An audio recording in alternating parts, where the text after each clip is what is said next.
안녕하세요. 사실과학연입니다.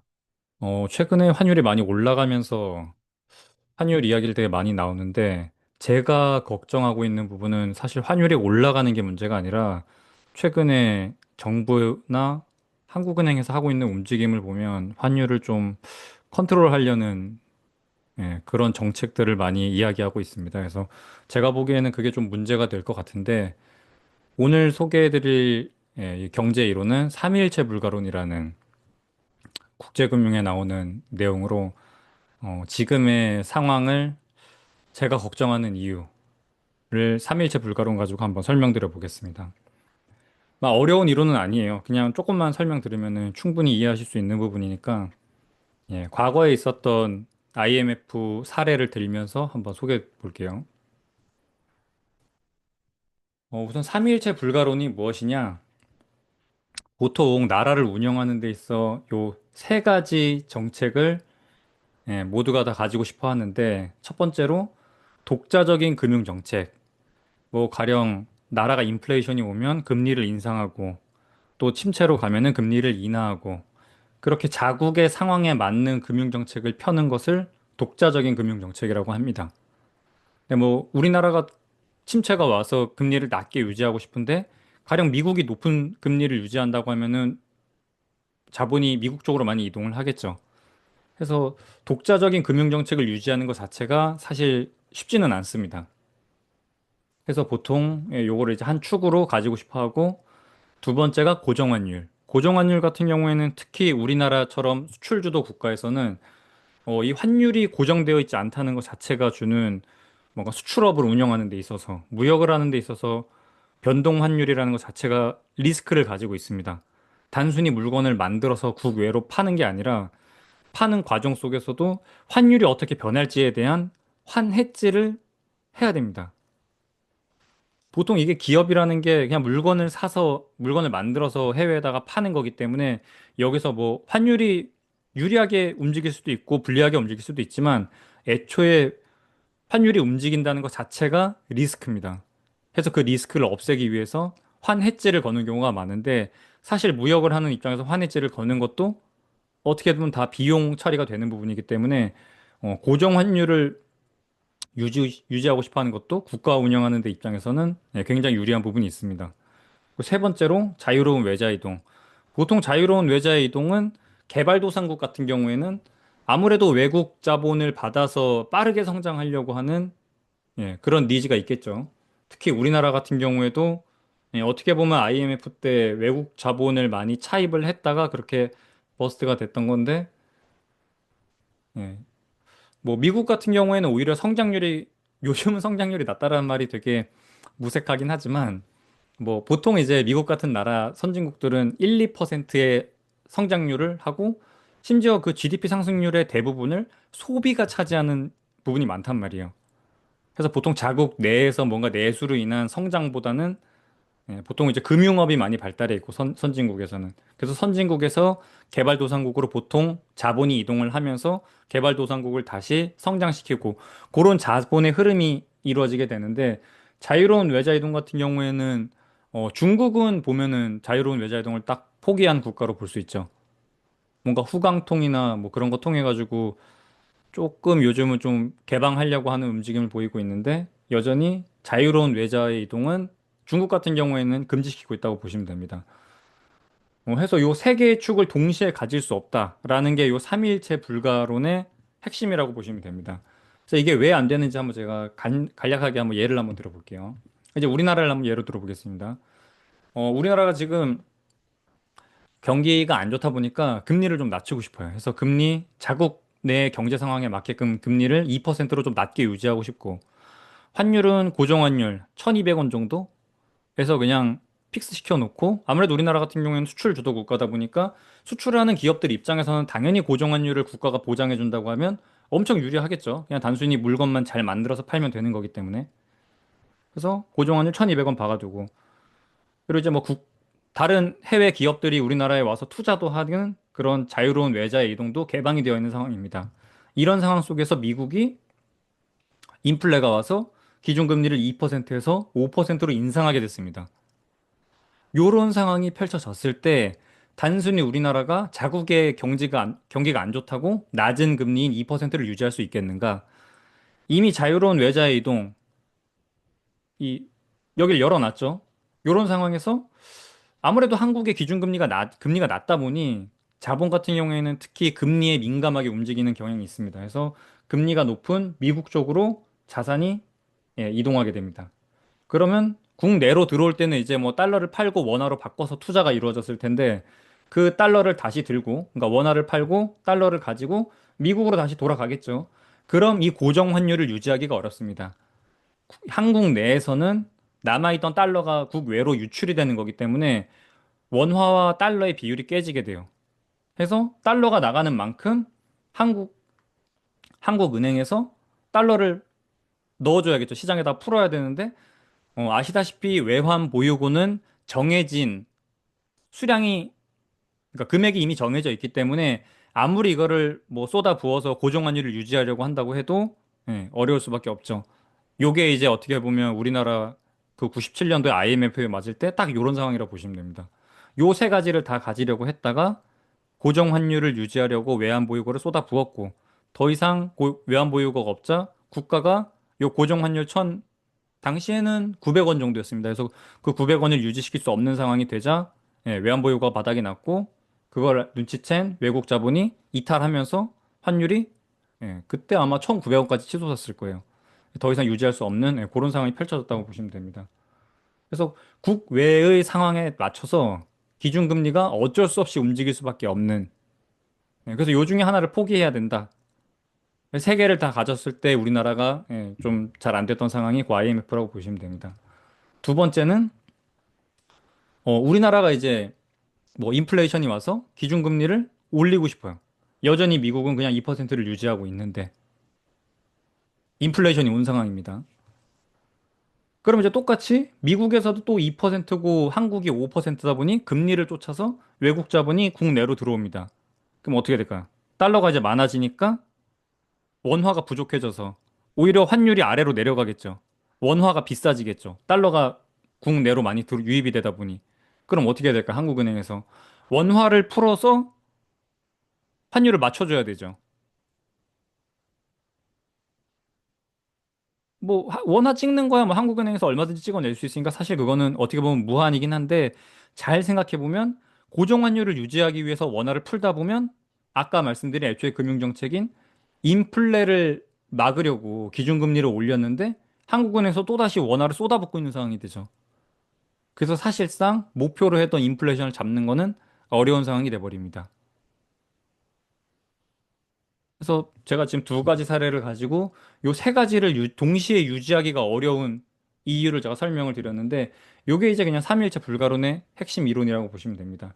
물론 미국 같은 경우에는 예, 요 세 가지를 다 가지고 있습니다. 유일하게 미국만 기축통화기 때문에 요 삼위일체를 다 가질 수 있는 국가라고 보시면 됩니다. 그 외의 모든 국가는 요 세 가지를 가졌을 때 역사적으로 꼭 사달이 났습니다. 그래서 그 사례를 하나하나 보면은 우리나라 같은 경우에는 앞에서 말씀드렸다시피 IMF가 한번 왔었죠. 원래 독자적인 금융정책을 가져가고 있었고 안정적인 환율 900원에다가 픽스시키고 싶어 했고 그다음에 이제 외국 자본을 서서히 개방하면서 받아들이고 있던 상황이었습니다. 그 당시에.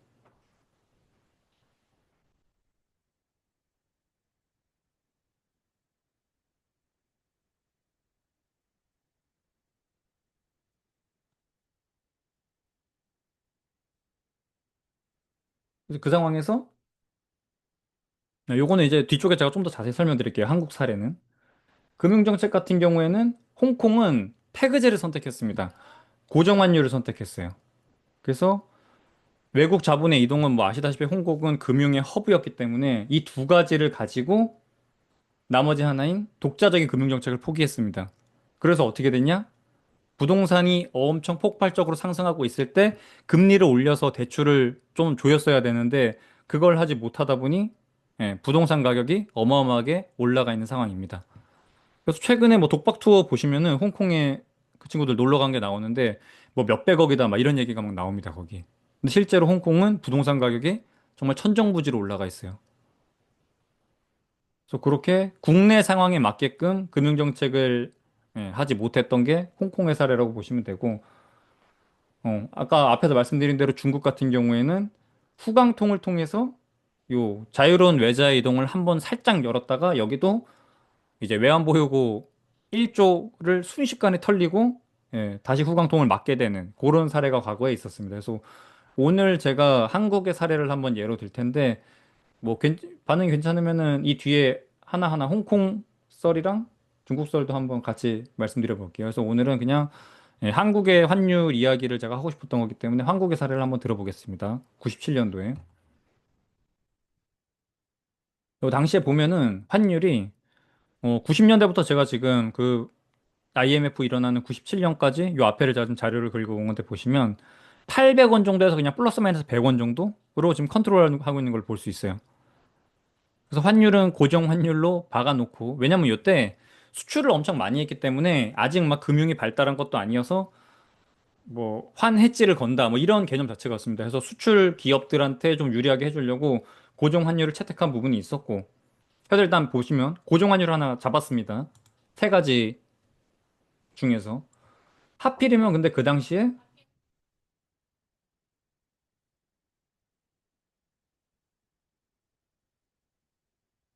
죄송합니다. 손님이 잠깐 와가지고 하필이면 그 당시에 이제 일본도 수출 주도 국가였고 중국도 수출 주도 국가인데 일본은 95년에 갑자기 동일본 지진 일어나면서 원래 엔화를 강세로 돌리고 있었는데 급작스럽게 엔화 약세로 돌리게 됩니다. 아무래도 동일본 그 여파가 그 동일본 지진 여파가 있다 보니 엔화를 약세로 돌려서 이제 수출 가격 경쟁력을 올린 거죠. 근데 중요한 게 또 중국마저도 원래 6위안 정도에다가 중국은 뭐야 고시환율, 고정환율을 사용하고 있기 때문에 6위안 정도에다 픽스 시켰던 거를 94년도에 와서 갑자기 한 50% 정도 절하시켜 버립니다. 평가절하.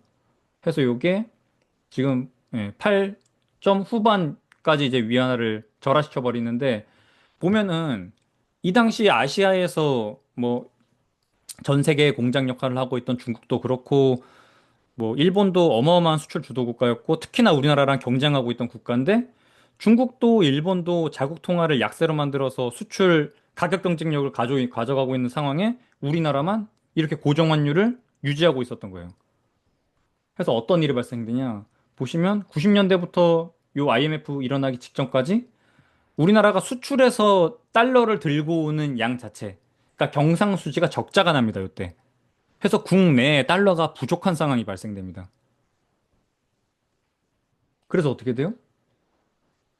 이 당시에 종금사라는 걸 세워서 외국 자본을 유치하는 게 엄청 유행처럼 됩니다. 그래서 대기업들이 다 종금사 하나씩 가지고 이때 뭐 금산분리고 뭐고 막 이런 게 개념 자체가 없던 시기이기 때문에 종금사 하나씩 세워서 외국 자본을 유치해서 그걸 이제 대출해주는 그렇게 이제 돈놀이를 하게 되는데 보시면 여기서 또 웃긴 게 90년대부터 지금 96년 IMF 터지기 직전까지 제가 긁어온 건데 보면은 단기 외채가 급성장하게 됩니다. 그러니까 단기로 자금을 조달해서 국내에 빌려줄 때는 장기로 빌려줍니다. 왜냐? 만기를 불일치시켜서 장기로 빌려줄 때는 아무래도 그 부도 리스크 때문에 금리를 조금 더 붙여서 팔 수 있기 때문에 특히나 요 당시에는 말씀드린 것처럼 경상수지가 적자 상황이었기 때문에 국내에 유통되는 달러가 굉장히 부족한 상황이었어요. 그래서 너도 나도 달러를 구하는 상황이었고 그래서 종금사가 단기 외채를 빌려서, 그러니까 단기로 외화를 조달을 해서 국내에다가 장기로 돈을 빌려주게 됩니다. 요게 어떻게 보면은 좀 IMF가 터졌던 결정적인 계기가 되었던 그 사건인데, 국가 부도의 날에 나오는 유아인이 다니고 있던 회사도 종금사예요.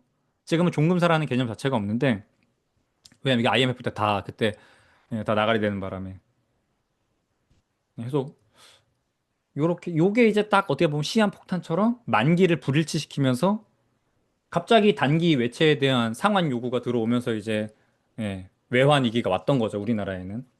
물론 요게 이제 이렇게 돈을 뭐 빌려는 갔는데 딱 트리거가 됐던 건 어떻게 보면 태국 쪽에서 먼저 버스트가 일어났죠. 그리고 이제 그 아시아 통화들에 대한 자금 엑소더스가 일어나면서 우리나라까지 넘어오면서 여기가 딱 만기를 불일치시켰던 게 버스트가 났다고 보시면 됩니다. 그래서 요때 외국 자본을 차입했던 게 이제 자유로운 외국 자본의 이동을 가져온 거죠. 근데 요 당시에 우리나라가 뭐가 있었냐면 96년도 12월 달에 아마 그 OECD 편입이 됩니다. 우리나라가. 그래서 이때 난리도 아니었어요. 뭐 OECD 들어가네 뭐네 하면서 뭐 아시다시피 엄청 우리나라가 잘 나가는 것처럼 IMF 터지기 전까지 딱 그런 상황이었다고 보시면 돼요. 그러다 보니 이 OECD에 들어가려고 기를 쓰고 있는데 금리를 높게 가져갈 수가 없었어요. 근데 지금처럼 뭐 이렇게 기준금리는 아니고 저 당시에는 약간 자유금리? 시장금리에 그냥 맡겼던 부분이 훨씬 컸습니다. 중앙에서 뭔가 통제하는 것보다는. 오히려 뭐 군부 독재, 요 전에 막 군부 독재 할 때는 박정희, 전두환, 노태우 뭐 이런 시절에는 금리를 국가가 좀 컨트롤하던 부분이 있었는데 요 때는 오히려 좀 개방을 하고 있던 상황이었고 시장에서 알아서 금리가 결정되고 있었고 그 뒤에 뭐 콜금리를 컨트롤하고 기준금리라는 개념 자체가 생긴 게 그렇게 뭐 역사가 오래되진 않았습니다. 우리나라는 어떻게 보면 08년 이후부터 기준금리를 채택하고 있었고 08년 이전에는 콜금리 가지고 콜금리를 타겟으로 우리나라가 결정을 했었고 요 전에는 오히려 재할인율이라 그래서 한국은행이 그냥 상업은행에 돈을 빌려주는 금리를 컨트롤하는 정도라고 보시면 됩니다. 그래서 아무튼 그냥 그 금리를 지금으로 생각하면 그냥 기준금리라는 그 개념을 좀 낮게 유지할 수밖에 없었습니다.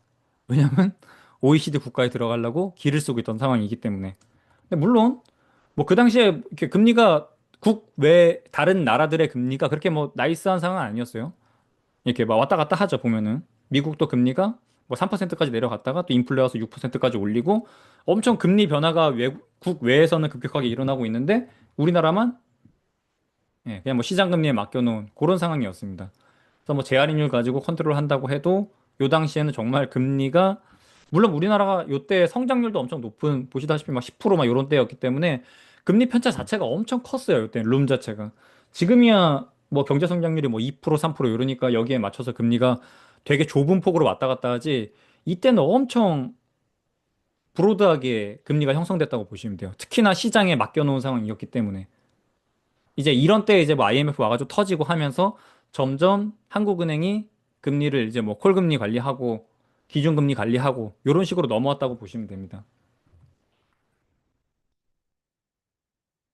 그래서 결국에 다시 돌아와서 보시면 고정환율 하나 가져갔고 그 다음에 이 고정환율을 채택하다 하고 있는 와중에 아시아 통화가 다 이제 수출에 유리하게 하려고 자국 통화를 약세로 만들었고 우리나라만 그 와중에 고정환율 900원을 유지하고 있었고 그러다 보니 수출 경쟁력이 없어지면서 경상수지 적자가 일어나게 되고 국내에 돌고 있는 달러가 부족해지자 외국 자본을 차입하게 되고 또 자유로운 외자의 이동으로 국외에서 국내로 달러가 유입이 됐습니다. 하필이면 그거를 종금사가 단기로 빌려서 장기로 국내에 대출을 해주면서 발생되는 그 만기 불일치. 만기가 일치했으면 또 솔직히 또 상관없을 수도 있어요. 아닌가? 네, 뭐 힘들었을 것 같습니다. 이 뭐 불일치 자체가 꼭 트리거였다고 보기는 좀 어렵겠네요. 애초에 단기로 빌려줬어도 국내 기업들이 상환하기는 좀 어려웠을 것으로 보여요. 그래서 아무튼 단기로 빌려줬던 거기 때문에 이게 만기에 올 때마다 롤오프 시켜버립니다. 만기 상환을 요구하게 됩니다. 다시 재연장을 하는 게 아니라. 보통은 이때는 계속 그냥 재연장하면서 돈놀이를 하고 있었는데 종금사 입장에서도 완전 꿀이었죠. 외환, 국내에 외환을 너도 나도 요구하는 상황이다 보니 국외에서 자금을 조달해서 심지어 텀도 길게 하면서 텀 프리미엄까지 붙여가지고 금리를 받아먹고 있었기 때문에 이 당시에 종금사에서도 엄청 수익이 좋았어요. 근데 그 만기 불일치가 결국엔 예, 자금 상환 요구가 들어오게 되면서 버스트 됐다고 보시면 됩니다. 하필이면 그 당시에는 한국은행의 뭔가 시장 컨트롤 능력 자체도 거의 없다시피 한 상황이었고 우리나라가 OECD 들어간다고 96년 12월 맞을 거예요. OECD 들어간다고 또 막 그러고 있는 상황에서 뭐 금리를 높게 가져가기도 어려웠었고 그래서 독자적인 금융정책, 자유로운 외자의 이동, 고정 환율 이 세 가지를 다 가져가려고 하다 외환 보유고 앵꼬 났죠 그때.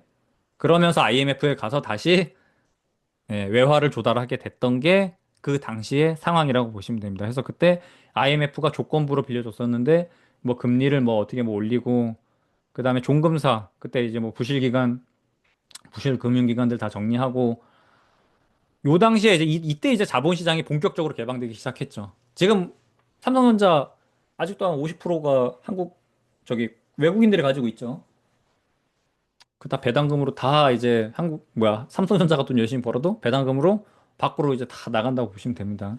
그때 이제 외국인 투자 한도가 50%로 상향이 됩니다.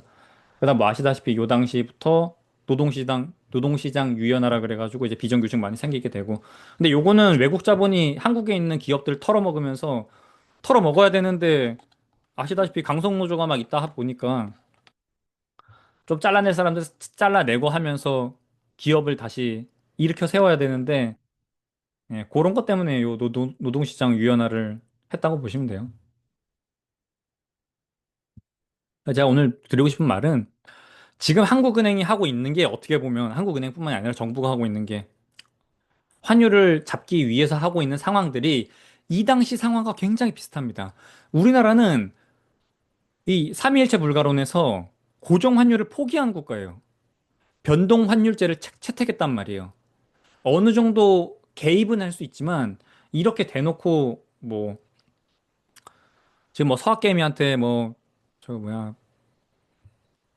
양도소득세 올린다느니 뭐 한국은행이 직접적으로 외환시장에 개입을 한다느니 이런 것들 자체가 사실 그러니까 환율이 올라갈 때는 문제가 아니에요.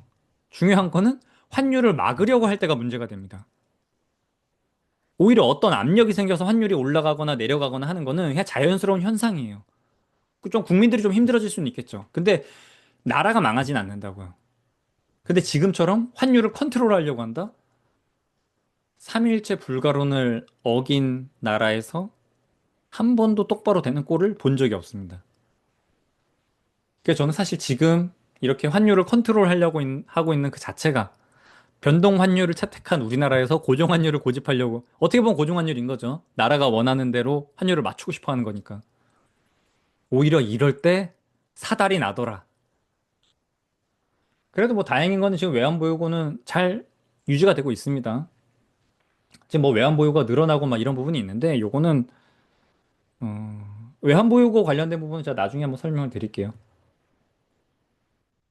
외환보유고가 늘었다 줄었다 하는 부분에 대해서는. 근데 보면은 최근에 오늘 발표났죠. 오늘 발표난 외환보유고를 보더라도 늘어났습니다. 보면은 경상수지도 올해 1년 동안에 최근 보면은 다 예, 플러스 상황입니다. 그러니까 뭐 97년처럼 그렇게 되냐? 그러진 않는데 역사적으로 삼일체 불가론을 다 취했던 나라는 없었기 때문에 그거를 무슨 한국이 그걸 가져간다? 제가 봤을 때는 어렵지 않을까 싶습니다. 일본도 하다못해 보면은, 일본도 변동 환율 채택 국가인데, 일본도 그냥 자국 통화 약세로 가는 거 내비두죠. 지금 말도 안 되게 약세로 가 있잖아요. 예전에 막, 뭐 80엔 뭐 이렇게 있던 거를 지금 160엔까지 가네만에 이러고 있는데, 거의 자국 통화가 두 배나 약세로 간 와중에도, 그거를 막 개입해서 막진 않죠. 너무 급격한 변동은 막죠. BOJ도 보면은. 근데 지금 한국이 하려고 하는 거는 굉장히 인위적으로 이 환율을 컨트롤하려고 한다. 한국은행뿐만이 아니라 정부까지 나서서. 그 부분이 뭔가 깨름칙한 상황입니다. 그래서 오늘은 제가 삼위일체 불가론 이론을 살짝 소개해 드리면서 현재 환율이 조금 불안하다. 그런 이야기를 좀 드리려고 했습니다. 그래서 요약을 하면은 삼일체 불가론이라는 게 있는데 독자적인 금융정책, 고정환율, 자유로운 외자 이동 이 세 가지를 동시에 국가 운영을 하게 되면 꼭 사달이 나더라. 그래서 이 삼일체 불가론을 가지지 못하는 이유는 이렇게 기축통화국의 뭔가 금융정책의 변화라던가 국내 사정으로 인한 기준금리를 뭐 오르락 내리락 하게 되면은 꼭 어딘가가 움직이게 되어 있다. 균형을 맞추러 움직이게 되어 있다는 겁니다.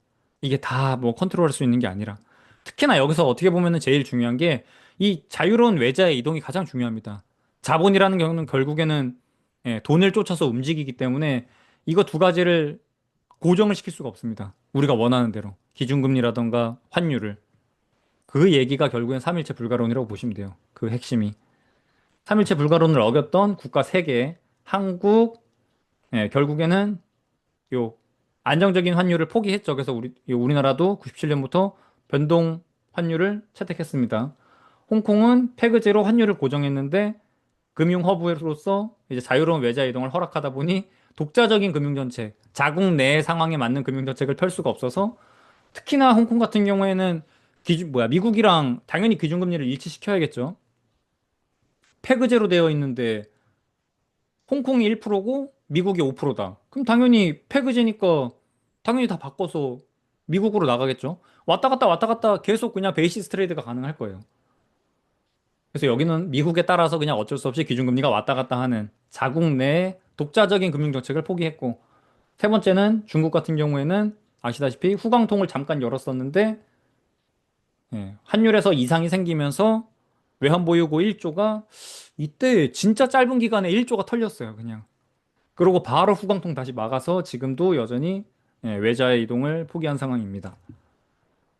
이제 우리나라의 97년도 상황을 제가 예로 드린 건데, 900원에다가 맞췄고, 하필이면 그때 뭐 95년도에 동일본 지진도 나고 중국도 수출 가격 경쟁력 확보를 위해서 어마어마한 위안화 절하를 진행을 했고 그러다 보니 수출에서 가격 경쟁력에서 작살나면서 경상수지가 적자로 돌아서 국내 달러가 부족했고 종금사 같은 거 세워서 외국 자본 차입하는 하면서 이제 자유로운 외자 이동까지 확보하게 된 거죠.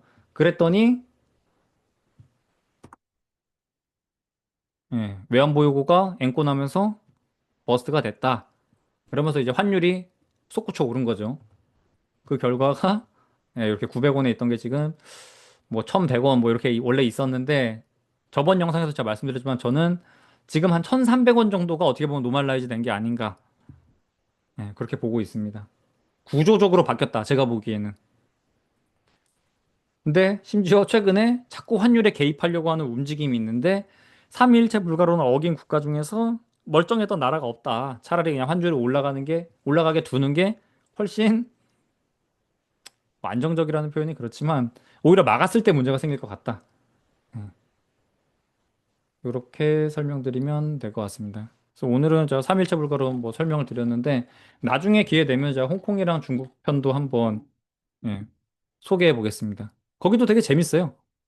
중국도 되게 재밌고 중국 그 1조 털린 사건도 예. 근데 이런 3일체 불가론 같은 내용을 설명하는 영상이 없어가지고 제가 그냥 오늘 잠깐 요 이론을 소개하려고 영상 찍게 됐습니다. 그래서 제가 중간중간 그 끊긴 거는 자꾸 저희 베이비시터 이모님이 자꾸 들어와가지고 그랬는데 아무튼 지금 증시가 제가 또 뭔가 언급을 해야 되는데 내일 금요일이니까 금요일 맞춰서 하도록 하겠습니다. 내일 다시 이제 저기 증시 얘기하도록 할게요. 감사합니다. 뭐 이거 질문 있으면은 올려주세요. 감사합니다. 빠잉.